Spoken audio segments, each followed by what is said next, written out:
of the quarantine, and I just have a couple of verses I want to share this morning. I'm over here at the mission house this morning, and this is normally where a lot of the volunteers will come and we'll have our morning devotion time a lot of times here in the mission house in the mornings and in the evenings. But our coffee station is always one of the favorite highlights. I know even for us, just to sit around and fellowship together, worship together, sing together, enjoy coffee, and just enjoy time together. We are definitely missing our teams right now here in Peru that help us with the ministry. We are praying for so many of our church families back in the States, as just so many unknowns still for the next months to come. But we are just trusting the Lord that He is leading not only us here in Peru, but many of the churches back home.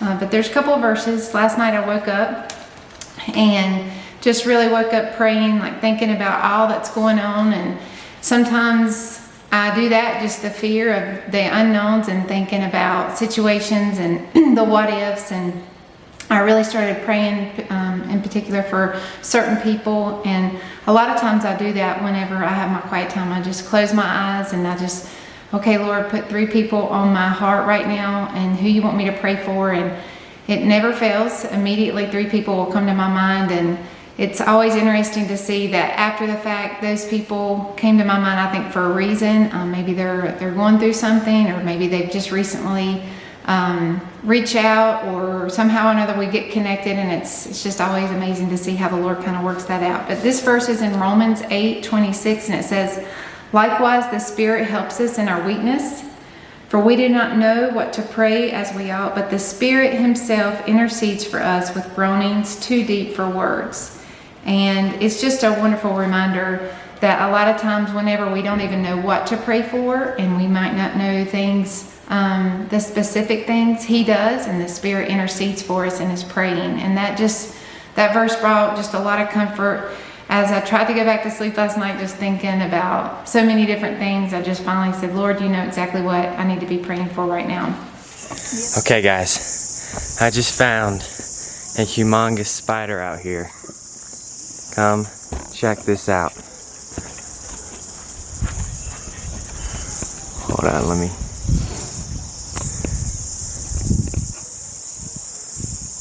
Look at that puppy. It's pretty big. I don't want to touch it, but look at that sucker. I'm super excited. Today is the day of ladies to get out, and I ran into the street for Lucinda, and we have not seen her in days. So Lucinda has been praying. She sends me messages every day. All the team members, all the people that come down and help support the mission, she's constantly praying for us. Muchas gracias a Dios. Estamos bien aquí, mamá, y pasen de lo mejor, mis hermanas en Cristo Jesús. Las queremos mucho. So we're going to go walking right now, and we're going to go get some more groceries secretly together. We're not supposed to be this close together, but I'm so excited to see her. I just don't even know what to do. Okay. So I'm still with Lucinda, and we just found a place to get bread. And how we know that is there's a basket hanging, and we have been needing some bread. So we're going to see what this is like here. Not sure how we're going to get bread, but we're going to see who's here.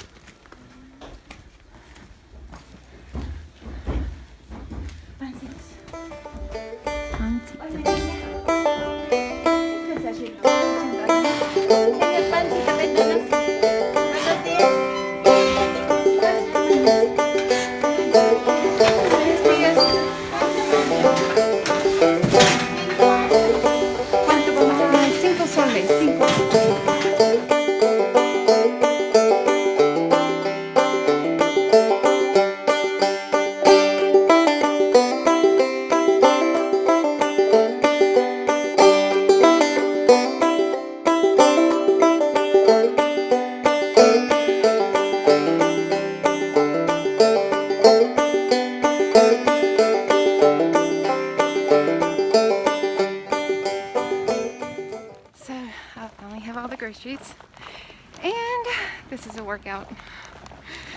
I think my shoulder might fall off. I wish so bad that my boys or Sean could be helping me right now, but Obviously that's not going to be the case. But thankfully, as I'm out of breath. But again, we are at 9,000 feet, so.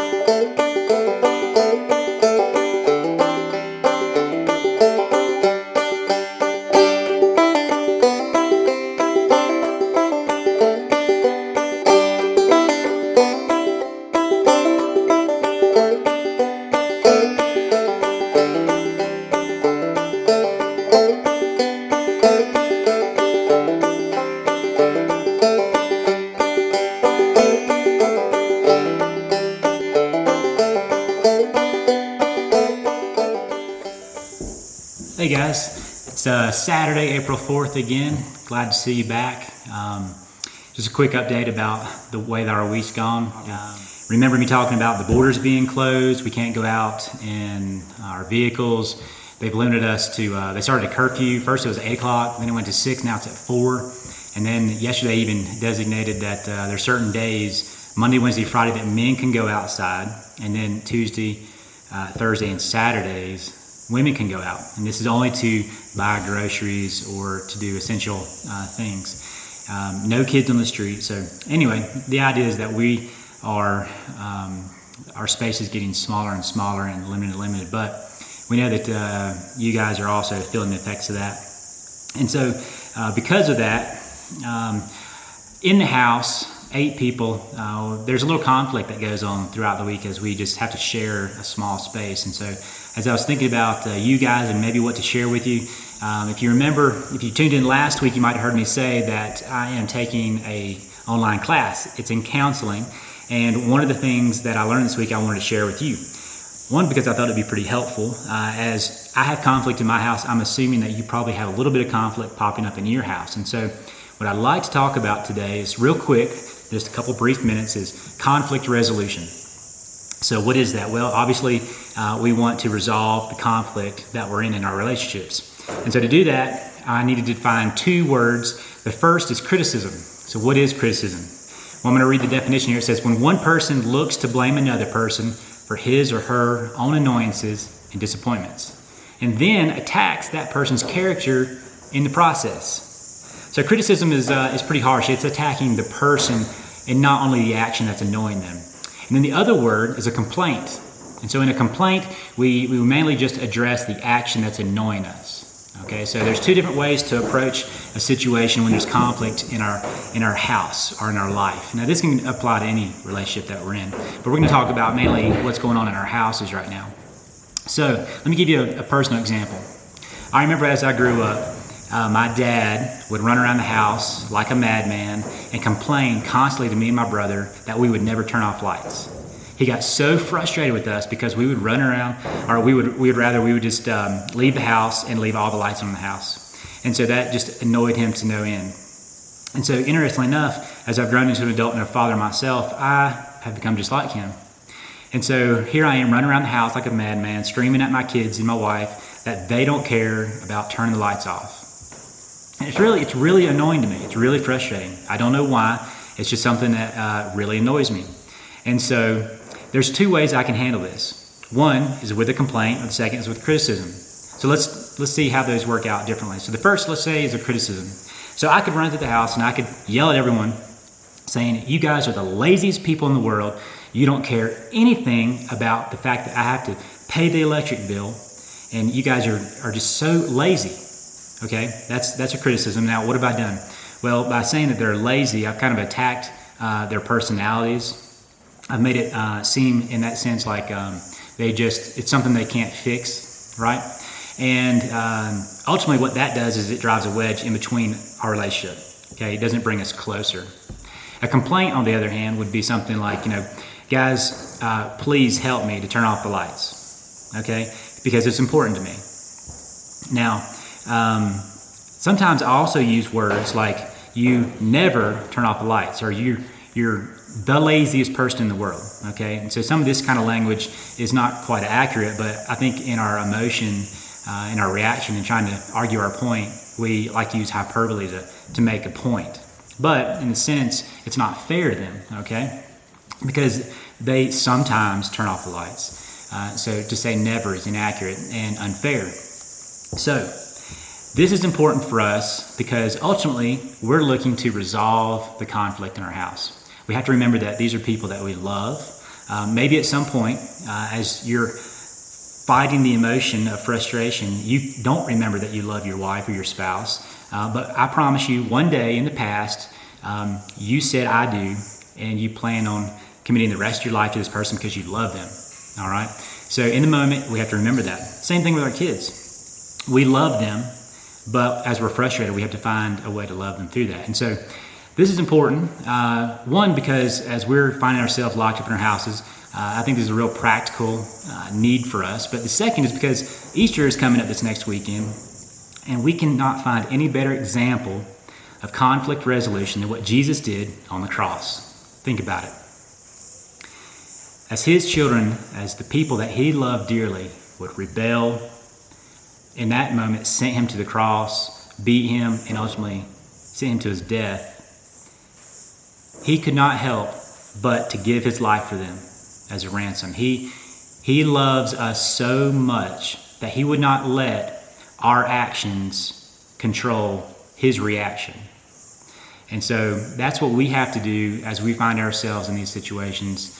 I just want to encourage you guys that as Easter approaches, that we meditate on those things, and as we find conflict in our house, we think to what Jesus would do.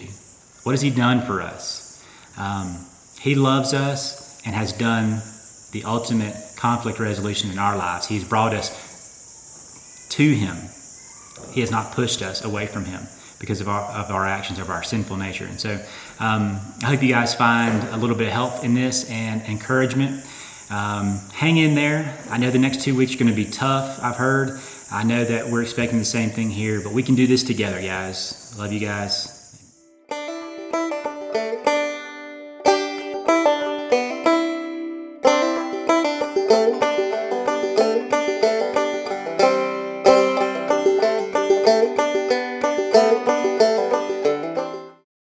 So right before we left the U.S., I didn't have a proud mommy moment. So I was trying to think about the babies, and I know how much they're going to miss seeing their Nana and Papa. And they love Nutella and they love peanut butter, and those are two items that are very difficult to get, and if you can find them, they're usually super expensive. So right before I left, I should have made my last final trip to Walmart and tried to stock up as much as I could.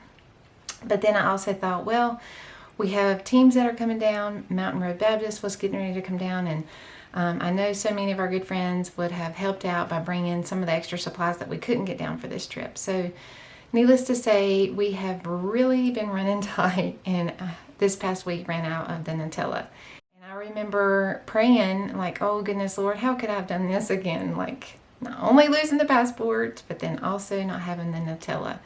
And I just prayed, and the Lord answers our prayers, and all the little details of our life He cares about. And I remember receiving the phone call from one of the guys who owns basically the only grocery store here, and he called us.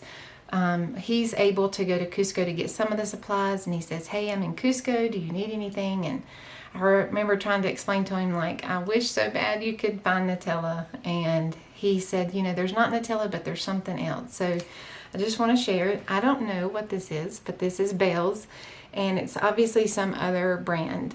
But that day he brought back, I think, like 25 jars, and it's just an answered prayer, because you know what? It's not Nutella the brand, but we are so thankful for the little things that the Lord is looking after us and providing. So many things that the Lord continues every single day to show us that, you know what, it's going to be okay. You guys are in Peru. Our hearts are still broken, because it's just one of those feelings of, you know, you're here and you know there's no way back to the U.S. right now. And if anything were to happen, or if there's a situation and the virus comes here, and we are limited with medical supplies, like there's so many things that can run through our mind. But we're not going to focus on that. And I think we've just decided, you know what? The Lord's just brought us a lot of peace, and He has us here for a reason. And we are just thankful for this opportunity to be here. So just continue to pray and give praise to the Lord, for He is faithful and He is so good.